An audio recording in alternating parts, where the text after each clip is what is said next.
diplômé de Sciences Po, professeur, chef d'entreprise, permanent au Centre Charlier, j'en dirai 2 mots tout à l'heure, donc un collaborateur de Bernard Anthony. Et à la fin de la conférence, vous aurez certainement des revues et des tracts du Centre Charlier. Alors peut-être le mot vous dit pas grand-chose. Charlier, c'est 2 grands personnages incontournables du début XXe siècle et qui a marqué, du moins par les fruits qu'ils ont donnés, dont un des plus beaux, entre autres, est le Barou. Et le Centre Charlier, quoi qu'en dise un personnage plus ou moins apparenté de lointain à la famille de Sade, ce qui explique peut-être sa perversion mentale. Je pense que tout le monde a compris. Donc Bernard Anthony était remercié en disant qu'il ne fallait plus donner un copec, soi-disant parce que c'était un affidé ou un allié de la LICRA. Enfin, tout est possible dans ce monde. Ce soir, on va parler des luttes sociales vues du milieu dissident. Donc la droite radicale et la gauche radicale. Je vais être très rapide, je ne vais pas faire la conférence. Droite-gauche sont 2 notions héritées malheureusement de la Révolution française. Et pour vous faire comprendre, il faut savoir qu'il y a eu des syndicats révolutionnaires affiliés à l'Action française. Il y a eu du genre, bon, vous en parlerez. Il y a eu la droite légitimiste qui, malheureusement, à cause du ralliement, s'est retirée sur ses terres, ne voulant pas pactiser ni avec la Gueuse, ni avec les Orléans, qui est à peu près la même chose, d'ailleurs. Et vous avez la gauche radicale, et il y a pu y avoir des passerelles. Alors, est-ce que c'est le cas aujourd'hui? On voit certains partis qui, comme dit Ossien, il dit les professions de foi, sont presque interchangeables entre Mélenchon et une autre personne. Est-ce que c'est sérieux?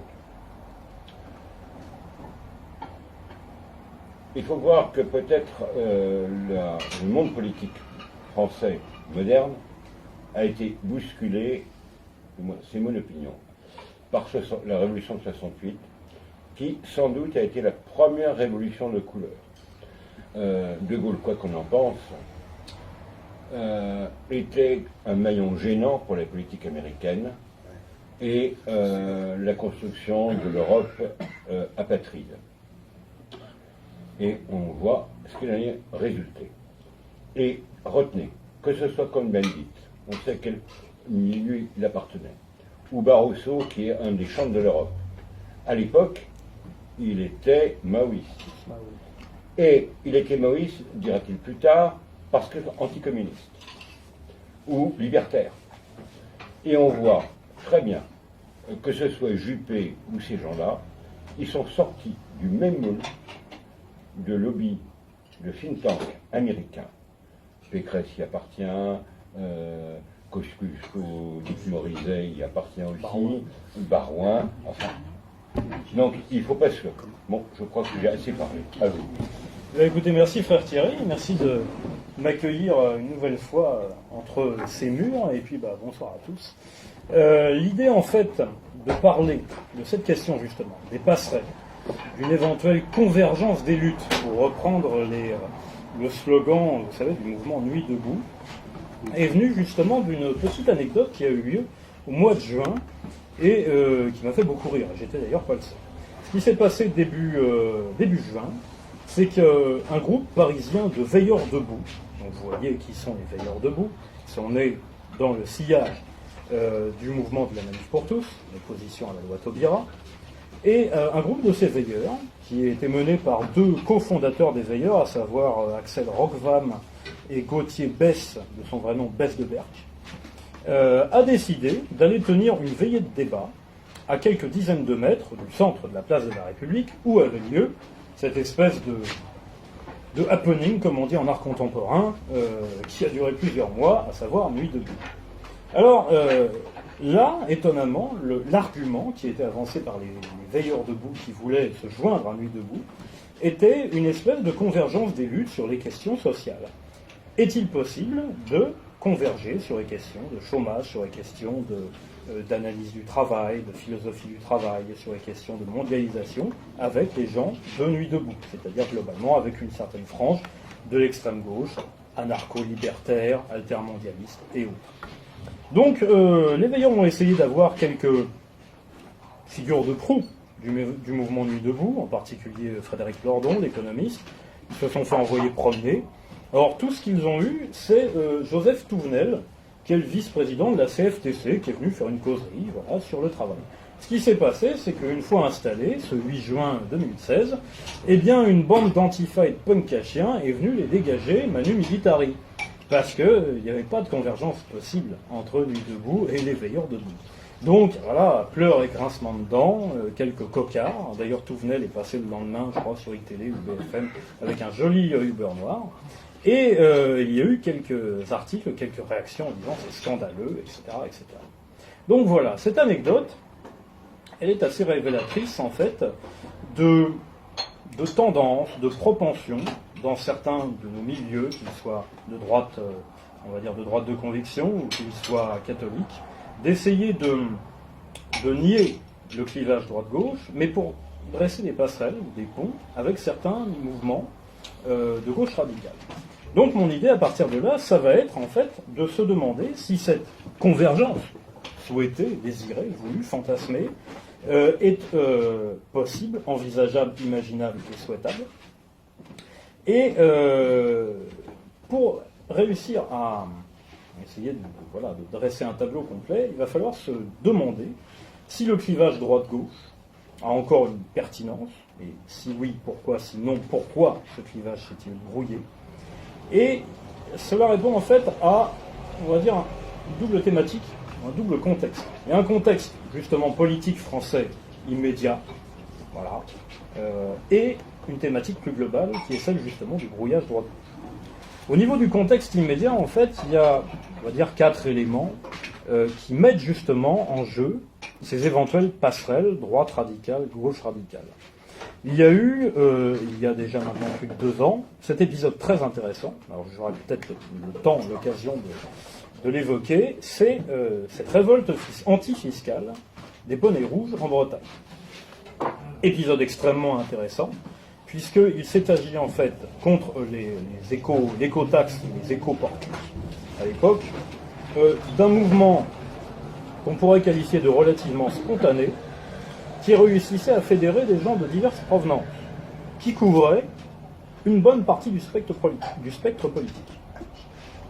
Il y a à côté de ça la réorientation, dont parlait frère Thierry tout à l'heure, du Front National Nouvelle Donne. Une réorientation qui est très axée sur les questions socio-économiques, sur les questions de souverainisme, de souveraineté, sur le rôle de l'État, sur le jacobinisme et l'interventionnisme. Il y a en troisième point le discours du pape François, qui est un discours qui accentue les questions socio-économiques, l'écologie, et l'influence qu'a ce discours sur les milieux catholiques français. Et il y a enfin justement ce fameux mouvement Nuit debout et tout ce qui a entouré en fait l'opposition depuis le printemps 2016 à la loi El Khomri. Alors ça c'est le contexte, on va dire, politique français immédiat. D'une manière beaucoup plus globale, la thématique en fait c'est celle de l'effacement ou du brouillage du clivage droite-gauche. La recomposition politique du champ politique sur des critères différents que les critères traditionnels que nous avons hérités justement de la Révolution française.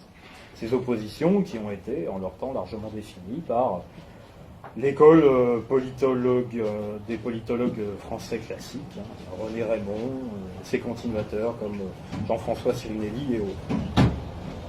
Et par question sociale, il faut déjà définir un petit peu les termes, par question sociale, on entend en fait tout le domaine socio-économique au sens large, et ses applications. On y rajoutera aussi l'écologie, puisque en fait c'est aujourd'hui un thème majeur, prégnant, central, quelle que soit le bord, l'appartenance politique, et quel que soit d'ailleurs aussi on va dire la foi, puisqu'il fait partie maintenant du discours des grands responsables religieux, au premier rang desquels l'actuel pape François.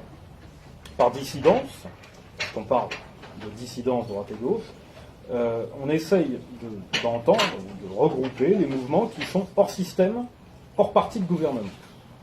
C'est de cette dissidence-là qu'on essaiera de parler.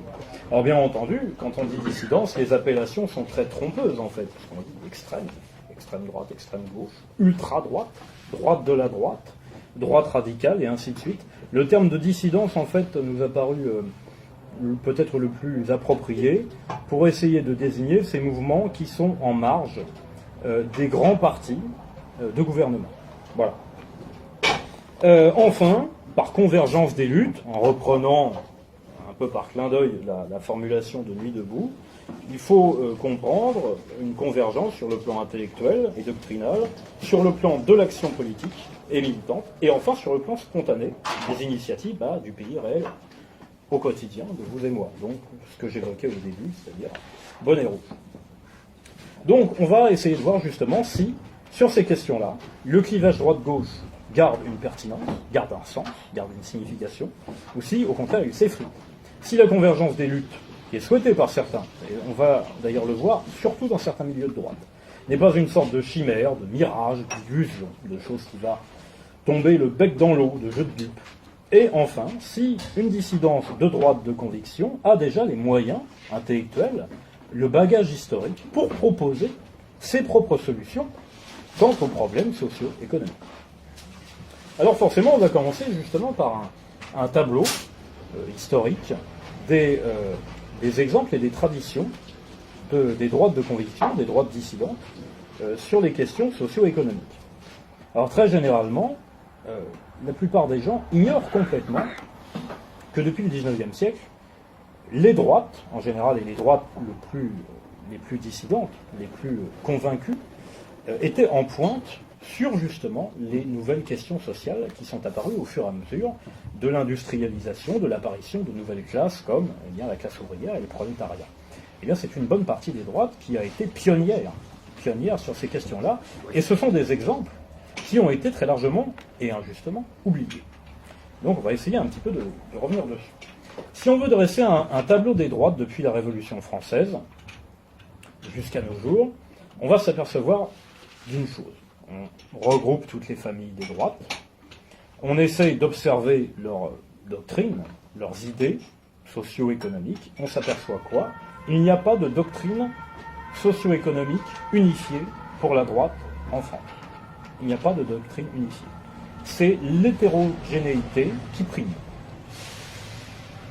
Sauf une idée de base qui nous distingue complètement du monde anglo-saxon, par exemple. Cette idée de base, c'est l'idée d'après laquelle le marché économique, le système de marché, n'est pas antérieur à la société. Le marché est postérieur à la société. L'économique ne prime pas le politique, c'est le politique qui prime l'économique. L'économique est une dépendance, une partie du politique.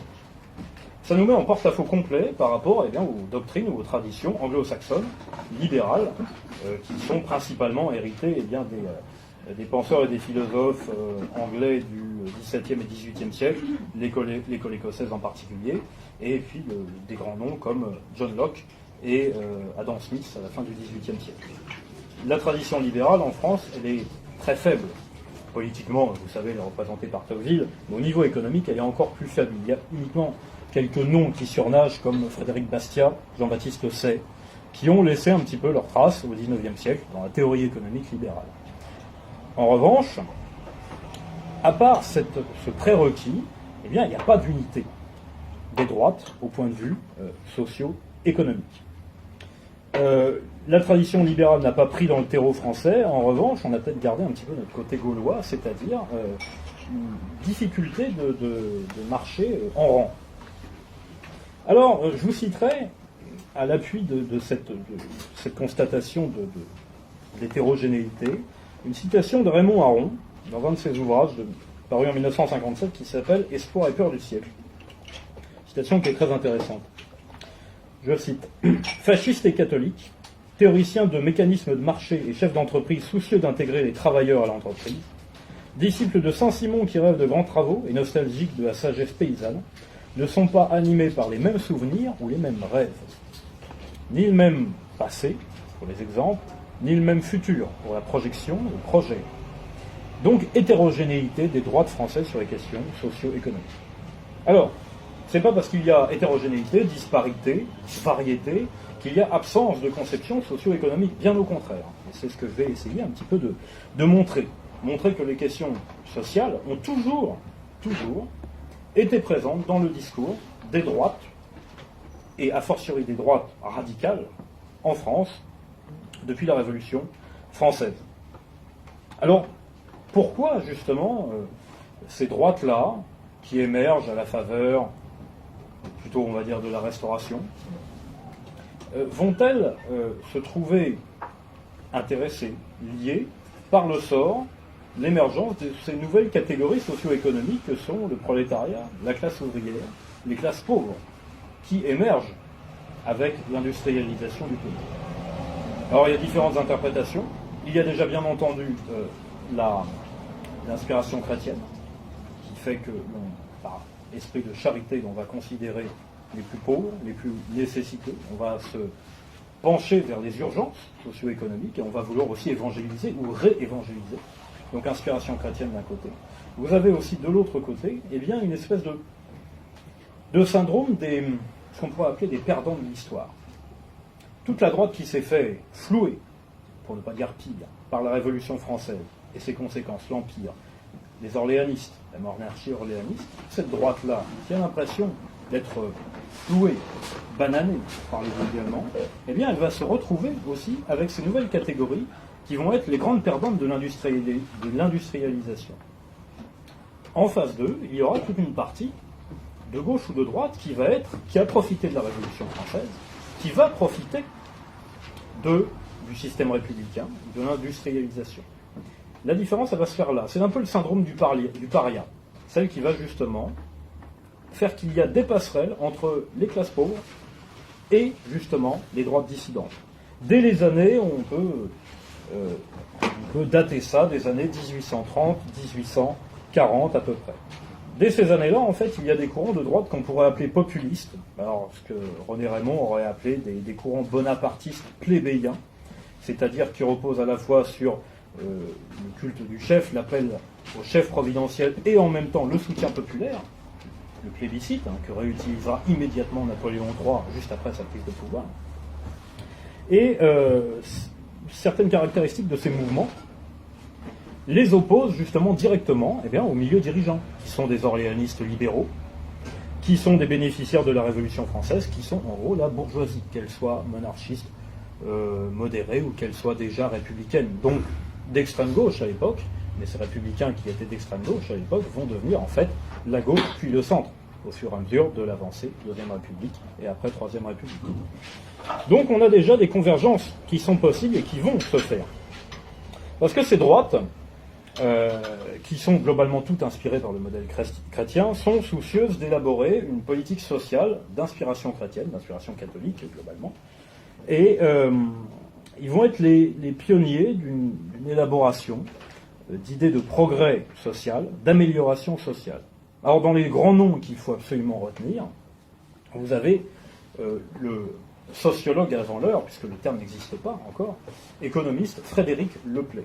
Alors Frédéric Leplay, c'est un des grands modèles intellectuels de Charles Maurras, et ça a été le premier à réaliser dans plusieurs pays d'Europe une enquête sociologique, ça n'emporte pas encore le nom, systématique sur les milieux ouvriers, avec toutes les caractéristiques de l'enquête de terrain empirique. C'est un travail absolument pionnier, qui sera publié en 1855 à Paris sous le nom Ouvriers européens, études sur les travaux, la vie domestique et la condition morale des populations ouvrières de l'Europe.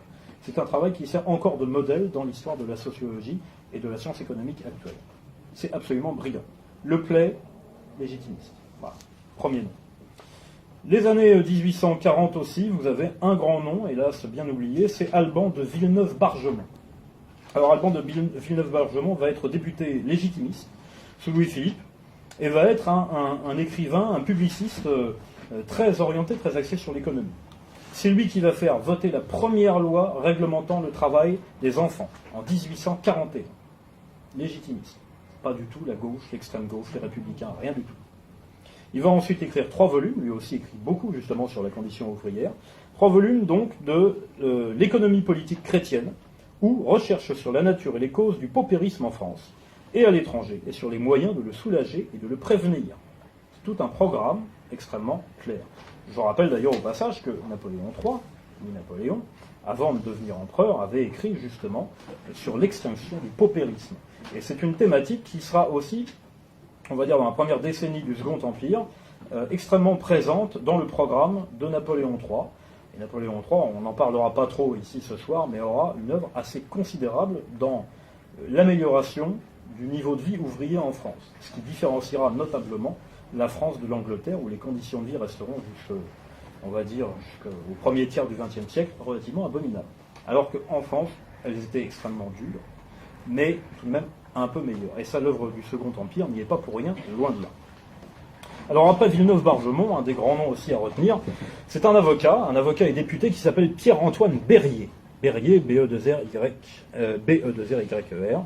Alors ça a été lui aussi un légitimiste, ça a été un des orateurs les plus redoutés de l'opposition légitimiste à la monarchie de Juillet, qui, en tant qu'avocat, a défendu gratuitement des compagnons charpentiers du département de la Seine, qui avaient été inculpés pour grève, puisque à l'époque, vous le savez, la grève était illégale. Et suite à cette défense devant les tribunaux, gratuite, ces compagnons charpentiers ont réalisé, comme dans l'ancien système des corporations, un chef-d'œuvre d'ébénisterie qui porte son nom, qui est toujours visible aujourd'hui, il s'appelle le Berryer.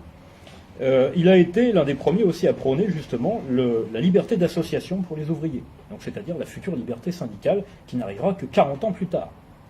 Un pionnier.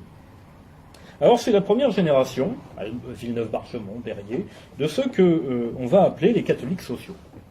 Alors les catholiques sociaux, il faut inclure dedans d'ailleurs des grands noms, mais qui sont uniquement restés dans le champ de la polémique, on va dire, des publicistes comme Montalembert. Ils vont s'opposer au capital, mais à cette variété de capital qui est réglée par la seule morale du profit et de l'intérêt. Ils vont mettre en avant les rapports personnels entre les patrons et les ouvriers. Ils vont aussi avoir une certaine nostalgie de forme un peu idéalisée, un peu fantasmée d'ancien régime, c'est-à-dire le régime des corporations, c'est-à-dire toutes ces formes qui ont été définitivement abolies par la Révolution française, bien que dans le cas des corporations, elles aient été auparavant abolies sous la monarchie, sous Louis XVI, parce que les choses étant ce qu'elles sont, la grande bourgeoisie et la noblesse qui commençaient à vouloir participer au capital avaient décidé de fluidifier à son profit sur le modèle anglais. La deuxième génération, ce sont 3 noms qui sont un peu plus connus et qui sont absolument capitaux pour l'histoire des idées d'une part et surtout l'exemple des implications socio-économiques dans les droits de dissidents. Vous avez Frédéric Ozanam, bien connu, d'origine italienne, lyonnais, co-créateur de la conférence Saint-Vincent de Paul, qui est un ensemble d'actions qui est à la fois dédié à des missions d'évangélisation et des missions sociales, d'aide sociale, de soutien social dans les milieux les plus pauvres. En particulier, vous savez, Lyon, les Camus, etc. Il y avait un vivier, un véritable terreau. Et après, les 2 autres grands noms, vous les connaissez sans doute, Albert Demain et François René de la Tour du Pin, avec les cercles catholiques ouvriers. Et alors là, ça va être les 2 grands noms légitimistes au départ, ça ne va pas être le cas d'Albert Demain jusqu'à la fin, qui vont donner toute l'ampleur de l'action des catholiques sociaux dans le dernier tiers du XIXe siècle. Alors, toutes ces figures que j'ai citées sont à la base légitimistes, sauf peut-être Frédéric Ozanam qui ne se prononce pas vraiment sur le champ de l'action politique. Il reste le plus... Façon barbare. Oui, bon, comme dit frère Thierry. Et mais de base, la plupart, tous sont catholiques, la plupart sont légitimistes et réactionnaires, Et il n'y a bien entendu aucune connotation péjorative quand je dis réactionnaire. Mais en revanche, au niveau de l'action concrète, de la traduction politique de leur action à ces catholiques sociaux, il n'y a encore une fois aucune homogénéité. C'est-à-dire qu'ils vont se diviser sur le régime à soutenir. Albert Deman, en particulier, va se rallier à la République après le ralliement de Léon XIII. La Tour du Pin, lui, restera monarchiste jusqu'au bout des ongles et jusqu'à la fin de sa vie, c'est-à-dire en 1924. Il sera d'ailleurs l'un des grands conférenciers venant, on va dire, enseigner aux jeunes d'Action française dès les années 1900. La première vraie agrégation des dissidences de droite et de gauche, c'est un épisode bien connu, c'est l'épisode boulangiste. Alors, épisode boulangiste du nom de Georges Boulanger, qui a été un ministre général, officier supérieur, ministre de la guerre en 1886, et qui de base est un républicain fervent. Mais républicain fervent, à l'époque, entraînait aussi un sentiment nationaliste jacobin très fort, et l'idée de revanche contre l'Allemagne qui nous avait pris l'Alsace-Moselle. Donc le général Revanche, comme il est surnommé à l'époque, va susciter des espoirs de coup de force à tonalité nationaliste et revancharde. Et sur ces espoirs, qui vont culminer, on va dire, en 1889, vous avez un rassemblement de gens qui viennent de divers milieux, en particulier des milieux militants de gauche, socialistes, en particulier la tendance blanquiste, du nom d'Auguste Blanqui. Et de l'autre côté, vous avez des militants monarchistes, des nationalistes jacobins partisans du coup de force. Alors cette agrégation, elle est extrêmement ponctuelle, en fait, et elle est à la limite du farfelu. Elle ne repose pas sur des bases, sur des principes communs assez solides pour faire plus qu'un feu de paille. C'est ce qui va se passer, vous connaissez l'issue de cette crise boulangiste. Il n'y aura bien entendu aucun coup de force. Boulanger va se suicider sur la tombe de sa maîtresse en 1891, et restera celui qui se voulait être à la fois le continuateur et le fédérateur, le poète Paul Déroulède. Paul Déroulède, lui, ça a été une grande figure qui a marqué autant les nationalistes de gauche à l'époque, puisqu'il y en avait, que les futurs fondateurs d'Action française. Et lui, il tentera le coup de force d'une manière assez piteuse en 1899, en essayant de soulever plusieurs casernes parisiennes contre le régime de la Troisième République, mais il échouera. Alors il restera, voilà, son enterrement avait été, je crois qu'il avait été quasiment aussi suivi que l'enterrement de Victor Hugo. Donc, c'est-à-dire qu'il y avait plusieurs centaines de milliers de personnes à son enterrement. Bon, à vérifier, mais c'était vraiment un événement d'ampleur. Et donc il a essayé de fédérer justement tous ces espèces de courants qui s'étaient restructurés autour de Boulanger, mais sans véritable principe commun, et qui après va connaître aussi l'épisode de l'affaire Dreyfus. Et donc Paul Déroulède essaiera avec la Ligue des Patriotes de fédérer justement cet héritage-là. On peut citer d'ailleurs d'autres cas, Henri Rochefort, des gens qui viennent à la base du militantisme de gauche et qui vont passer à des idées nationalistes, dans certains cas antisémites ou autres. Donc ça c'est le premier exemple, c'est un feu de paille. Bon. Alors après au XXe siècle, il va y avoir des exemples assez intéressants, mais au final un grand désarroi et une grande déroute. Au rang des exemples intéressants, il y a un mouvement qui est complètement oublié de nos jours, sauf par la postérité qu'il a laissé dans l'insulte dans la bouche de la gauche, c'est le mouvement du syndicalisme jaune. Alors, le mouvement du syndicalisme jaune, ce qui s'est appelé au départ les syndicats numéro 2, est né dans les années 1900-1901.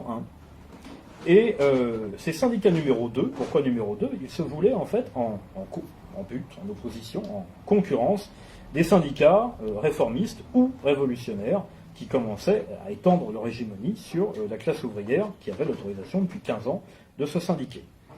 Et alors, justement, en contre-pied du syndicalisme de gauche, les syndicats numéro 2 proposaient au contraire des valeurs d'ordre, des valeurs de discipline et de concertation avec le patronat. Alors le grand nom de cette expérience, c'est Pierre Biétry. Pierre Biétry, qui est complètement oublié de nos jours, qui a réussi à être élu député et qui va, on va dire, être le meneur du mouvement jusqu'aux années 1910 à peu près, avant que, en fait, ce mouvement ne connaisse un échec et ne disparaisse dans l'oubli. Et jaune restera, mouvement syndicaliste jaune, ça deviendra une insulte Un jaune, dans la bouche des syndicalistes de gauche, c'est un vendu au patron, celui qui refuse de faire la grève, et ainsi de suite. Donc d'où le terme jaune, le terme péjoratif. Alors, parallèlement à ça, vous avez au sein de l'Action française, autour de Maurras donc, à la fin des années 1900, vers 1910 à peu près, un courant qui va graviter autour d'une personnalité assez singulière qui s'appelle Georges Valois. Alors Georges Valois, c'est quelqu'un qui vient de la gauche radicale, anarcho-révolutionnaire, qui a été formé par le théoricien justement du syndicalisme révolutionnaire qui s'appelle Georges Sorel, et qui se joint à l'Action française, justement dans les années 1905-1910. Et autour de lui va naître en fait une tentative de jonction qui va être sans doute la première formulée à ce point clairement en fait. Il va fonder un petit groupe de réflexion qui va éditer une revue. Ce groupe s'appelle le Cercle Proudhon, qui va éditer justement les cahiers du Cercle Proudhon. Et l'idée est de faire une jonction entre le monarchisme et le syndicalisme révolutionnaire. Alors, on va dire que ça paraît tout de même assez hasardeux comme tentative, mais ce n'est pas inintéressant. Les cahiers du Cercle Proudhon vont être édités pendant plusieurs années, avec très peu d'abonnés, on a je crois 200 abonnés par numéro, 200 abonnés, pardon, réguliers, 600 exemplaires tirés par numéro, donc faible audience. En revanche, une création intellectuelle qui aura une postérité assez large. Alors Valois, lui, aura un parcours assez singulier, puisqu'il va continuer l'aventure du Cercle Proudhon, continuer justement cette théorisation de la jonction entre les milieux populaires, la tendance révolutionnaire et le monarchisme. Il va finir en fait par quitter l'Action française en 1925. Il va créer une espèce de groupuscule qui s'appelle le Faisceau. Pourquoi le Faisceau? Parce qu'il est bâti sur le modèle du mouvement fasciste italien. Dans les années 30, il va revenir à gauche. Il va faire partie du comité des intellectuels antifascistes. Pendant la Seconde Guerre mondiale, il va entrer en résistance. Il va mourir en déportation. C'est quelqu'un qui a un parcours complètement météoritique, complètement singulier, et dont les écrits sont particulièrement intéressants au niveau justement de la théorie socio-économique. Alors, il y aura une postérité, même s'il a été très peu suivi. Il n'y avait pas, on va dire, de base militante ni derrière le Cercle Proudhon, ni derrière le Faisceau, mais il y aura une postérité intellectuelle dans les années 30, chez des intellectuels que deux politologues, Jean Touchard et Jean-Louis Loubet-Delbeil, ont appelé les non-conformistes des années 30. Alors, dans ces non-conformistes, vous avez différentes tendances, et en particulier la jeune droite, autour de Jean-Pierre Maxence et Thierry Molnier, qui, eux, vont développer des idées de national-syndicalisme, et qui reprennent justement beaucoup d'idées du Cercle Proudhon et de Georges Valois. Vous avez aussi d'autres exemples, Robert Aron et Arnaud Dandieu, qui font partie justement de ce groupe qui sera nommé après les non-conformistes des années 30, qui vont développer des idées justement de jonction entre les préoccupations sociales et, on va dire, les valeurs de la droite dissidente. Voilà. La dernière tentative avant-guerre, elle va émaner du PSF, du colonel de la Roque, le Parti social français, qui est la traduction politique du mouvement des Croix de Feu. D'accord ? Donc Croix de Feu, mouvement de vétérans de la Première Guerre mondiale, et après les volontaires nationaux, qui ne sont pas des vétérans, mais qui sont la masse militante du PSF. Eh bien, des Croix de Feu puis du PSF. Et à partir du PSF naissent les syndicats professionnels français, qui sont une émanation syndicale, alors assez peu couronnée de succès, même si le PSF, lui, est un parti assez puissant avant-guerre. Donc, les syndicats professionnels français, qui sont une émanation du PSF. Alors, sous l'occupation, ça va être un petit peu particulier, puisque le régime de Vichy va essayer de concrétiser l'ordre nouveau, ce qu'il va appeler l'ordre nouveau, reprenant en cela justement le nom du groupement créé par Robert Aron, cousin de Raymond Aron et Arnaud Dandieu, et qui va beaucoup servir justement des idées des non-conformistes des années 30, en particulier pour les idées planistes, le planisme économique, pour la modernisation industrielle, témoin d'ailleurs l'action du ministre Pierre Pucheux, qui aura eu une action considérable au niveau de la modernisation industrielle. Mais en même temps, le régime de Vichy reprend des idées beaucoup plus traditionnelles, toujours ces idées de corporatisme, de paternalisme patronal, qui sont héritées du XIXe siècle, qui lui-même le reprenait de l'Ancien Régime. Voilà. Et d'ailleurs, le discours socio-économique de Pétain est formulé d'une manière qui ressemble globalement à ce que dit De Gaulle dans les années 45-46. De Gaulle lui-même, vous le savez, bien entendu, il y aura beaucoup à dire sur De Gaulle, mais il a eu une influence, il a baigné dans un bain d'action française, et il disait en 1946 vouloir s'opposer à, je cite, la coalition des trusts et des gens en place, typique du discours populiste qui existe en France depuis le milieu du XIXe siècle, comme formule, pas du tout différente du discours de Pétain. Et après 1945, là, pour les droites, et les droites dissidentes en particulier, ça va être le désarroi, ça va être le flou, ça va être la gabegie, globalement. Pourquoi ? Parce que leur mise en minorité vont les obliger à subir, à s'adapter à des éléments, des courants, des mouvements venus d'ailleurs. En particulier, eh bien, les théories économiques keynésiennes, l'intervention de l'État, la naissance, le développement, l'hypertrophie de l'État-providence français, de la fonction publique. Et tout ceci va continuer jusque... Alors bien entendu, il y a l'épisode poujadiste, mais on en reparle après. Tout ceci va continuer jusqu'à la bascule des années 80, le fameux tournant de la rigueur de 83, donc sous Mitterrand.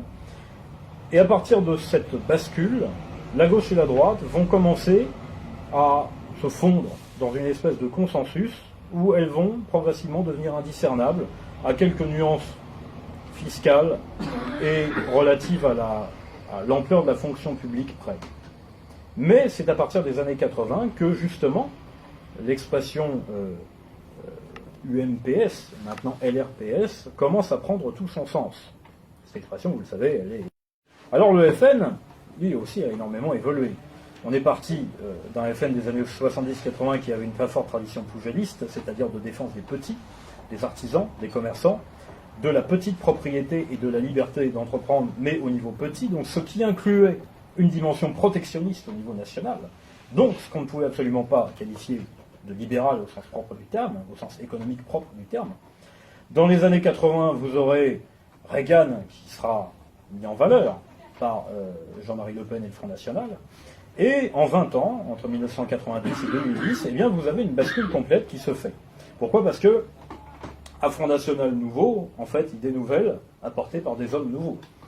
Ces hommes nouveaux, ils commencent à venir dans les années 2005-2007, vous vous en souvenez, la campagne de 2007, la présidentielle de 2007, elle est marquée par une direction impulsée par Alain Soral, qui est le responsable, entre autres, du discours très républicano-révolutionnaire du Moulin de Valmy, du passage sur la dalle d'Argenteuil, c'est un ancien du Parti communiste, et entre autres, et il va donner une espèce de coloration néo-PCF, ouvriériste, à certains discours, certaines orientations. La phase d'après va être l'arrivée de gens issus du chevènementisme, donc en particulier Florian Philippot et ses suiveurs, qui, eux, vont faire, basculer la priorité du programme du FN sur des questions socio-économiques et de souverainisme, au détriment, d'aucuns diront, des questions migratoires, d'identité, et ainsi de suite. Donc, le programme, les idées du FN ont évolué en 20 ans, 30 ans. Bien entendu, la sociologie électorale du FN a elle aussi évolué. Et c'est ce que montre extrêmement bien un géographe qui vient de sortir un livre tout récemment, le troisième, on va dire, d'une série absolument passionnante. Ce géographe, c'est Christophe Guilluy, qui a commencé avec Fracture française, a continué avec la France périphérique et vient de sortir Le crépuscule de la France dans l'eau. Et son concept de France périphérique est tout à fait pertinent pour montrer justement que la France, laissée à l'écart de la mondialisation et des bienfaits économiques de la mondialisation, et ce ne sont pas uniquement les ouvriers, mais ce sont aussi les employés, les petits commerçants, la France rurale, et toute la partie inférieure, en fait, de la bourgeoisie, de la classe moyenne. Cette partie-là ne va pas recueillir les fruits de la mondialisation, et va être périphérisée, marginalisée. Et c'est elle qui va massivement se reporter vers un vote FN. Je rappelle que le vote FN, depuis plusieurs années, c'est le premier vote ouvrier, c'est le premier vote jeune, 18-25 ans, toutes catégories confondues. Et donc ça, c'est un changement électoral majeur. Mais, si vous me permettez cette analyse personnelle, j'aurais plutôt tendance à dire que ce sont ces nouvelles classes précarisées au niveau économique qui ont choisi le FN plus que le FN ne les a choisis. Ouais. Voilà. Cohérence entre le discours, le programme et la sociologie électorale, c'est quelque chose qui mériterait d'être discuté, mais dans une autre conférence. Voilà, de l'autre côté du spectre politique, l'extrême gauche, à l'exception bien entendu du mouvement mélenchoniste qui essaye d'agréger ce qui reste du PCF et autres, l'extrême gauche ne sont plus que des groupuscules, donc complètement en ruine, on le voit bien avec le PCF quand il est tout seul et pas soutenu par le front de gauche, mais des ruines qui ont bien entendu encore un pouvoir de nuisance surtout syndical d'un côté, intellectuel de l'autre, du fait que les bastions gauchistes n'ont pas disparu de l'enseignement et de l'université, bastions que la gauche et l'extrême gauche tiennent depuis plus de 60 ans maintenant. Alors, convergence des luttes. Oui, non, peut-être, pourquoi? S'il y a convergence possible aujourd'hui entre des mouvements de droite dissidente et de gauche dissidente, il faut que ces convergences s'appuient, se légitiment sur des passerelles intellectuelles. Intellectuelles en premier lieu, des passerelles de doctrine, des idées au moins. On peut en distinguer deux principales, on va dire. D'un côté, l'opposition à la mondialisation, au libéralisme, à l'ultralibéralisme, au capitalisme débridé. D'autre part, c'est un peu plus restrictif mais réel, les questions écologiques, et en particulier les questions liées à ce que l'on appelle la décroissance. Bon. À partir de ces deux thématiques, essayons de voir s'il y a convergence possible. Alors, chez certains contempteurs ou adversaires de la mondialisation, elle est conçue comme un processus par lequel le capitalisme libéral va chosifier, réifier tout, dans un but de croissance illimitée. Croissance illimitée. Vous voyez, la fameuse hubris des Grecs anciens, qui voyaient l'homme concurrencer Dieu par des appétits, par un orgueil démesuré et illimité. Le mondialisme et son support libéral capitaliste veut en fait uniformiser les hommes, en faire des consommateurs, en faire des gens aplanis, en faire des gens malléables, interchangeables. Et de fait, ce processus a besoin d'araser tout ce qui fait obstacle, en fait, à ces objectifs, c'est-à-dire les frontières, les traditions, les appartenances, les identités, les enracinements, les nations, d'ailleurs, les structures politiques souveraines. Alors, si les gauches dissidentes étaient, on va dire, cohérentes et étaient autre chose qu'aveuglées par leur idéologie, elles considéraient que Bruxelles, le défunt traité transatlantique du TAFTA, le Fonds monétaire international, la Cour européenne des droits de l'homme, sont des instruments du mondialisme et de la mondialisation socio-économique destinés justement à faire table rase des identités, des patries et des frontières. Le problème, c'est que les gauches radicales, force est de constater que dans leur grande majorité, dans leur quasi-totalité, elles n'ont pas changé de base et d'idée. C'est-à-dire que hier, il s'agissait de bâtir le paradis communiste sans classe. Aujourd'hui, il s'agit, toujours avec les mêmes principes progressistes et égalitaristes, de créer un homme nouveau, l'homme nouveau qui ne sera pas le même que l'homo soviéticus, mais qui sera l'homme mondialisé du futur, tout aussi déraciné que ceux que souhaitent les mondialistes libéraux et ultralibéraux. Il sera égalisé. Et tout ça passe par le déracinement. Et dans ces gauches radicales, il n'y a que quelques individus qui font tâche, qui sortent du lot, ultra-minoritaires, qui ont pu comprendre les idées sociales des droites dissidentes, des droites de conviction et leur succès. Ces idées sociales, comment on peut les résumer, c'est l'attachement aux traditions, c'est le populisme, au sens positif du terme populisme, c'est-à-dire le sens de la démocratie réelle, la volonté de correspondre aux aspirations des classes les plus souffrantes, dont les difficultés socio-économiques sont réelles. C'est la mise en valeur des rapports humains qui échappent au marché, qui reposent sur des principes autres que l'échange contractuel, c'est-à-dire la charité chrétienne, c'est-à-dire la parole donnée, c'est-à-dire l'engagement, c'est-à-dire la gratuité, le don contre don. Et aussi la critique de la déculturation, de la destruction du système éducatif, la critique de la vision scientifique, technologique, technique, instrumentale du monde, c'est-à-dire où les technosciences vont arraisonner le monde. C'est un terme qui vient en fait du philosophe allemand Martin Heidegger, qui appelle ça donc le Gestell. Le Gestell, c'est l'arraisonnement du monde, l'asservissement du monde aux fins de la logique propre de la technique et des sciences. Donc la déshumanisation littéralement du monde et de l'homme qui l'habite. Alors, chez certains, justement, penseurs de gauche, il y a compréhension de ces idées de droite dissidente, de ces idées sociales de droite dissidente, dont nous avons l'héritage, l'histoire derrière nous, dont nous avons les bagages, les munitions. Le problème, c'est que, bien entendu, certains peuvent reconnaître ces idées sociales, mais aucun, à gauche, n'a le courage intellectuel d'emprunter aux droites de conviction, d'emprunter des idées, d'emprunter des modes de pensée. Parce qu'il serait peut-être un petit peu difficile pour leur orgueil d'avouer qu'au final, sur les questions socio-économiques, eh bien, ce sont certaines droites qui ont eu raison avec beaucoup d'avance, beaucoup de temps d'avance. Alors, il y a parfois des concepts qu'on reconnaît. Un sociologue qui s'appelle Laurent Bouvet, qui fait un peu parler de lui puisqu'il est, on va dire, au cœur d'un mouvement collectif d'élus et d'intellectuels qui s'appelle la gauche populaire, qui entend émettre, on va dire, une pression critique sur les partis de gauche. Laurent Bouvet a développé le concept d'insécurité culturelle. Bon, il pourra arguer ce qu'il veut, c'est un concept qui est repris aux intuitions des droites de conviction, et intuitions qui sont présentes depuis des décennies. Alors il le développe avec ses arguments et ses techniques de sociologue. On a vu dernièrement aussi, eh bien, quelqu'un qui vient vraiment de la gauche, même de la gauche, l'économiste Jacques Sapir, qui a accepté de faire une vidéo pour l'université d'été du Front National, qui a accepté de débattre de souverainisme et de souveraineté avec Jean-Yves Le Gallou.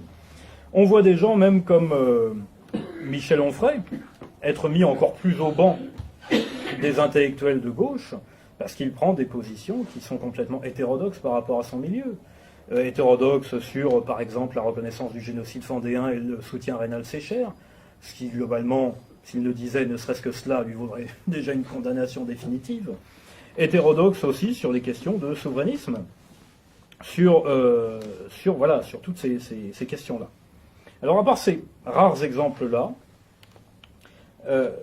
les personnes issues de la gauche dissidente qui acceptent ne serait-ce que le dialogue avec la droite dissidente sont tellement peu nombreux qu'ils sont anecdotiques. Donc on ne peut pas concrètement dire qu'il y ait la base humaine, intellectuelle, pour avoir de vraies convergences de lutte entre les droites dissidentes et les gauches dissidentes, puisqu'il n'y a personne à gauche qui suit, à part des cas à part, qui sont eux-mêmes marginalisés par la gauche et l'extrême gauche dans ce qu'elles ont de plus typique au final, c'est-à-dire l'esprit sectaire et l'idéologie complètement bornée. Et ça, c'est pas franchement polémique que de dire ça, puisque c'est une constatation sur toute l'histoire de la gauche depuis, au moins un bon siècle. Par ailleurs, sur les questions des effets socio-économiques de la mondialisation, il ne faut pas se tromper. La plupart des mouvements de gauche et d'extrême gauche ne sont pas réellement anti-mondialistes, sont alter-mondialistes. Et ce choix d'appellation est un choix bien entendu volontaire, et cela veut bien dire qu'ils ne refusent pas la mondialisation en tant que telle, ils refusent la mondialisation telle qu'elle se fait. Ils ne sont pas contre la mondialisation en général, ils en veulent une autre. Et on revient en fait à ce que je disais plus tôt, c'est-à-dire que les principes libertaires d'un côté rejoignent les principes libéraux de l'autre. Il faut à chaque cas créer un homme nouveau. L'homme nouveau qui va être le consommateur uniformisé, l'homme nouveau qui va être le clone uniformisé d'une société égalitariste. Mais ces projets d'homme nouveau vont se rejoindre en fait dans l'acceptation de la mondialisation socio-économique. Et on voit donc, par exemple, à l'appui de cette convergence, l'un des grands théoriciens des gauches radicales actuelles, c'est un Irlandais, néo-marxiste, on va dire, qui s'appelle John Holloway, dont le maître ouvrage, en titre français, c'est « Changer le monde sans prendre le pouvoir ». John Holloway déclare justement, c'est une des références du mouvement Nuit debout, il déclare qu'il est souhaitable, je cite, d'intensifier une anti-identité et que la crise de l'identité est une libération. D'autres, comme le néo-marxiste italien Toni Negri, qui lui est aussi un des grands noms de l'extrême gauche altermondialiste, était un chaud partisan du traité constitutionnel européen, Pourquoi? Vous excuserez la vulgarité.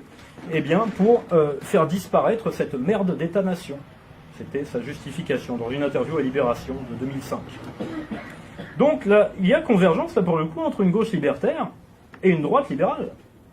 Et le NPA et le MEDEF, c'est un vaste sujet de plaisanterie, se retrouvent sur la question, par exemple, de la régularisation massive des sans-papiers. Et le punk chien qui vote Besancenot se retrouve l'idiot utile du néo-négrier mondialiste. Et voilà comment la boucle est bouclée. Donc, et d'ailleurs, plus que d'ailleurs le MEDEF, vous avez une espèce d'essayiste romancier, essayiste dans une tendance libérale ultra, quasiment libertarienne, qui est français mais qui est installé à Londres, qui s'appelle Gaspard Koenig. Alors Gaspard Koenig, c'est un de mes petits chouchous. Il déclarait récemment, juste après le résultat du référendum sur le Brexit, donc comme vous imaginez, il était à 2 doigts de la syncope, il déclarait au Figaro Vox « Je hais les nations, épiphénomène sanglant de l'histoire humaine, et je méprise les nationalistes. » Tony Negri ne dirait pas mieux. Et là, on est face à un auteur libéral radical, on va dire. Cette convergence, elle est là. Alors, de l'autre côté, du côté des droites dissidentes, eh bien, force est de reconnaître, et c'est pas forcément pour nous jeter des lauriers, parce qu'il y a encore beaucoup à faire, qu'il y a un talent à droite qui est d'être capable de plus d'éclectisme, de plus d'ouverture intellectuelle, c'est-à-dire d'aller chercher chez des gens de l'autre bord les idées et les analyses intéressantes. On l'a vu, et j'espère avoir réussi à le démontrer, que la gauche était quasiment était incapable de réaliser une telle passerelle.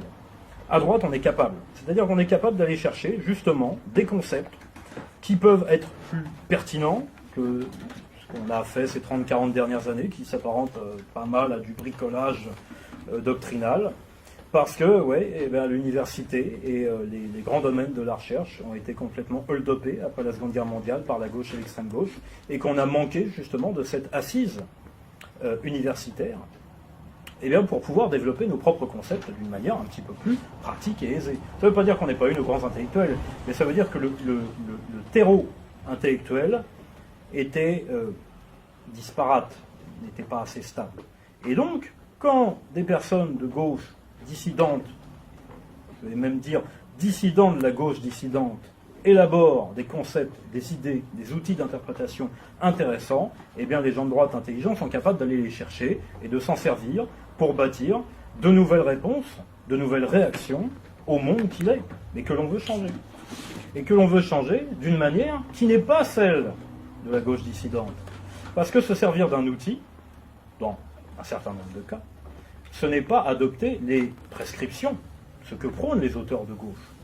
Alors ainsi, on peut se servir, on l'a dit, là, du concept de France périphérique tel qu'il est développé par Christophe Guilluy. On peut se servir de la critique de la gauche vendue au libéralisme par l'essayiste Jean-Claude Michéa, qui est professeur de philosophie à Montpellier, qui a écrit des livres extrêmement éclairants, tels que Impasse Adam Smith, Le complexe d'Orphée, qui sont vraiment des livres très puissants dans la critique de la gauche et la critique du libéralisme. On peut se servir d'essayistes de tendance lacanienne, comme Dany Robert Dufour, qui fait des analyses extrêmement pénétrantes du système libéral, dans ce qu'il a de pervers. On peut se servir d'essayistes étrangers, comme Zygmunt Bauman, Hartmut Rosa, qui est allemand, dans la critique du mouvement de mondialisation. On peut se servir aussi pour les idées écologistes relatives à la décroissance, de tout ce que Serge Latouche, qui est professeur à Orsay, développe, donc voilà, autour de la frugalité, autour de ces idées de décroissance, de limite à imposer à la croissance. Toutes ces idées-là, ces diagnostics, ces instruments, en fait, on peut s'en imprégner, s'en servir après les avoir critiqués et transformés, avec nos propres concepts. Cela ne nous empêche en rien de nous en servir pour nos propres fins, à partir de nos propres principes.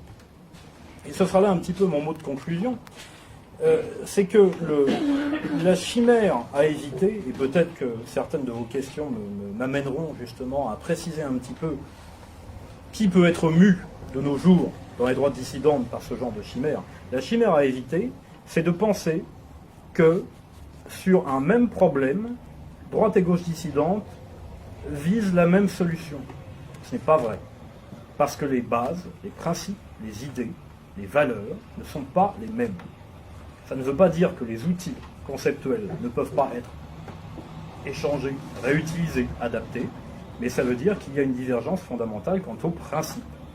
Sauf exception, parce qu'il y a toujours des exceptions qui ne concernent que des individus isolés, ultra-minoritaires, et généralement mis au banc de leur propre domaine d'origine.